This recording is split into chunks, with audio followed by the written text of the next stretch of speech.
નમસ્કાર દર્શક મિત્રો, DD10 ન્યૂઝમાં આપનું હાર્દિક સ્વાગત છે। હું છું બોની પ્રિન્સ અને હવે જોઈએ આજના મુખ્ય સમાચાર। મહીસાગર જિલ્લાના વીરપુરમાં સત્યાગ્રહીઓની પ્રતિમાઓની જાળવણી સામે પ્રશ્નો ઊભા થયા છે।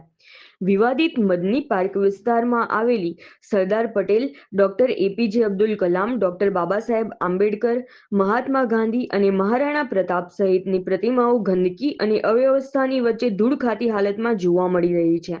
સ્થાનિકોમાં રોષ છે કે પ્રતિમાઓની આસપાસ સફાઈ અને જાળવણીનો સંપૂર્ણ અભાવ છે, જેના કારણે મહાનુભાવોના સન્માનને ઠેસ પહોંચી રહી છે। રોજ હજારો લોકો આ માર્ગ પરથી પસાર થતા હોવા છતાં જવાબદાર તંત્ર દ્વારા કોઈ ધ્યાન આપવામાં આવતું નથી।